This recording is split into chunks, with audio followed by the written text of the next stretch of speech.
se dio un fenómeno interesante que es los procesos de hormonación gratuita.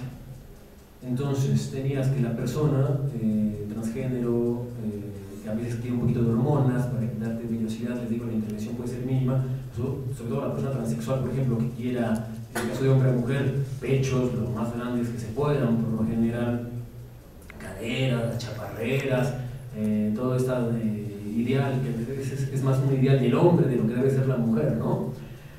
Y después, desde luego, las intervenciones ya quirúrgicas, bueno, pues el Estado tendría como una cierta obligación para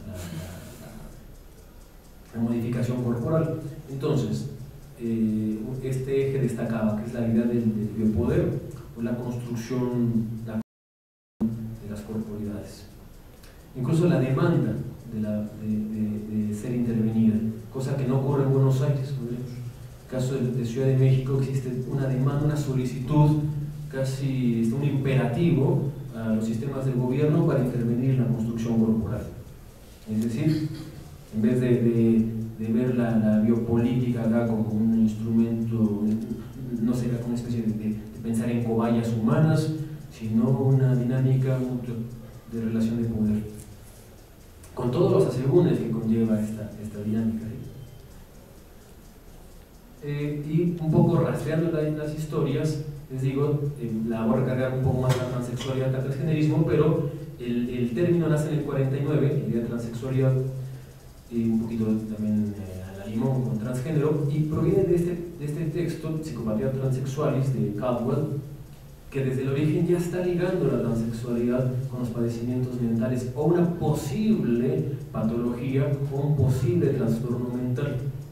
Es la idea básica de Caldwell, y como señala Prima Lamina, viene de toda una especie de euforia científica para comprender las diversidades, para comprender lo que no resultaba tan homogéneo en las heterosexualidades llamadas cisgenéricas. A ver, que es otro terminajo ahí presuntamente científico, sociológico. Las personas cisgéneros son aquellas que, por ejemplo, mujeres que son heterosexuales y que nunca han tenido el traslado de sexo ni de género. Y hombres cisgéneros son, digamos, aquellos que nacimos con una biología de macho y siempre hemos sido varones heterosexuales, ¿no? Entonces, más y más categorías. Bueno, la idea es que mediados del siglo XIX también seguía, bueno, más bien venía esta especie de efervescencia categorial, y para pensar las diversidades y las identidades no heterosexuales y cisgenéricas había un montón de términos. Aquí puse unos entre muchos más: sentimientos sexuales contrarios, el hermafroditismo físico, inversión genital, que está bastante singular, metamorfosis, así con PIH para que suene como más científica, ¿no? más interesante, metamorfosis sexualis paranoica, inversión sexoestética, eonismo, uranista, y a veces se mezclaban, claro, homosexualidades, transexualidades, hermafroditismo, se iban como que mezclando, pero la clínica iba como también poniendo en claro, y las propias personas iban poniendo en claro, cuestionando y simultáneamente validando los saberes y las clínicas. Eso es lo que a mí me ha interesado ir resaltando. Por eso les decía que el lugar de la subjetividad era fundamental. Cuando las personas trans debaten, que saquen de los DSMs la disforia de género como un trastorno mental, habría que también cuestionar hasta qué punto no introducir las propias categorías como transexualidad, soy transexual o tengo disforia, implica asumir una historia clínica, una historia de poder previa. Es difícil a veces debatir desde el propio lugar que te ha clasificado previamente como trastornada. Ese es un tema que está ahí constantemente surgiendo y en tensión, ¿sí? Grandísimos rasgos les presento. John Money es quien acuña la idea de género, aunque la teoría de género está mucho más alimentada por los feminismos, con propiedad. Es Money quien, en el estudio de las intersexualidades, ve que no empatan, ¿no?, ciertas dimensiones naturales, biológicas, anatómicas, concebido el sexo como más, les digo, más biológico, más un dato prístino, con las identidades que se desprenden de esa anatomía.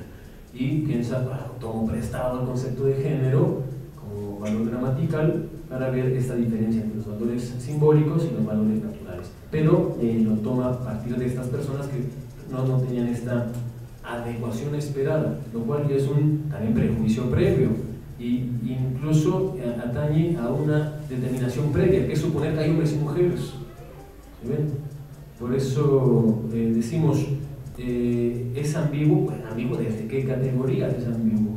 ¿No? O es hombre o es mujer, pero estamos suponiendo que hay mujeres y hombres previos a la asignación.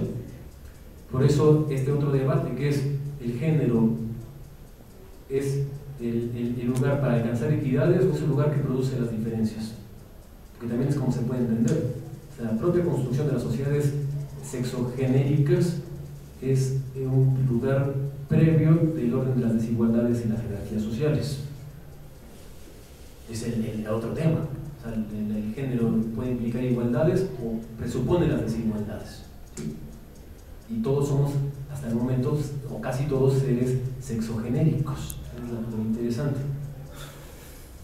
Ahora, otra gran explicación, que es la de Benjamin, que es la que hay una especie de causa ahí biológica aún desconocida. Esto se puede emparentar con la búsqueda que hasta hoy en día sigue, no es algo de los años 40, años 50, no, sigue hoy en día, por ejemplo, de buscar el gen de la homosexualidad, ¿no? El gen rosa, que los biólogos han seguido buscando, los genetistas, igual que un gen transexual. Entonces, claro, una teoría cual muchas personas también asumen, las personas trans, es, por ejemplo, claro, yo era un feto, ¿no? Era un feto con equipamiento de hombre, de macho, digamos, o de hembra, pero vamos a pensar de macho, pero se colaron, no sabemos cómo, por qué, cómo eran, hormonas femeninas, ¿no? En mi cerebro. Entonces yo tengo una hormona cerebral femenina y un equipamiento biológico de macho, que presupondríamos masculino, lo cual vuelve a introducir las diferencias previas, ¿no? Suponer que hay hormonas que por sí mismas son femeninas, es decir, que el género tendría una cualidad consustancial a sí misma, a diferencia de los atributos socioculturales, es decir, que las hormonas provienen, ¿no? O transmigran, por así decir, la feminidad por sí mismas.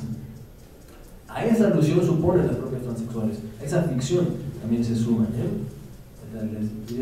Ahora Storer, que también supondrá estas tres grandes diferencias, la percepción, se supone el sexo más biológico, pero sobre todo la percepción consciente o inconsciente de la pertenencia a las identidades, y desde luego ya los roles que se expresan socialmente y avalados socialmente, la masculinidad y la feminidad, son como los grandes dispositivos, ¿sí? Desde luego, les decía, la psiquiatría es el otro gran dispositivo de suponer que hay disforia. Y estas disforias están marcadas en los manuales, por ejemplo, claro, cuando el niño está jugando demasiado con, dicen, productos, juguetes, etcétera, del otro sexo, del otro género. O sea, también hay una adscripción previa de la propia psiquiatría que supone un mundo ya dimórfico o bigenérico, previo. Entonces, si el niño tiene tendencia, se inclina hacia aquello que se supone femenino, pues tiene más bien una connotación disfórica, ¿no? Una connotación que hay que atender, que hay que ir más bien a ver en terapia, ¿no? Y a esto, claro, son interesantes las reuniones donde las identidades trans desean eliminar los manuales DSM. Hablan así, de ejemplo, de triturar los DSM, de reciclar el papel y hacer literatura pornográfica con él. O sea, es toda una especie de efervescencia antipsiquiátrica que está hoy en día pugnando las identidades trans. No solo las trans, pero para votar en las trans. Y otro de los grandes, digamos, matrices que tratan de explicar estos fenómenos, pues es la idea psicoanalítica, mucho más la orientación lacaniana, a través de este concepto del empuje a la mujer, que tiene estas dos vertientes, ¿no? Una vertiente mucho más reclinada a la psicosis, digamos, o próxima a la psicosis, pero también otra dinámica que es interesante, que es esta idea de que los seres sexuados pueden ser hombres o mujeres acorde a la función fálica, ¿no? Entonces podrían ser hombres todos aquellos que están en la función fálica más allá de tu investidura o tu presentación anatómica. y mujeres aquellas que están no todas en inscripción fálica, más allá de tu investidura anatómica. Esta noción de psicoanalítica es interesante porque también ayuda o potencia o permite una cierta reflexión, una cierta mirada sobre los deseos de los cuerpos. Yo tengo un cuerpo material, pero no implica que lo simbolice de una manera como no es asignada que deba ser simbolizada ese cuerpo. Entonces, la idea del empuje a la mujer también está bastante debatida entre estas poblaciones o en estos dispositivos, porque les digo, tendría esta doble orientación. Aquellas que dicen no está previamente orientando a la psicosis, puesto que es la dinámica de la forclusión. Quienes dicen no, más bien ayuda a pensar las investiduras imaginarias y simbólicas del cuerpo, como decíamos y fantaseamos nuestro cuerpo.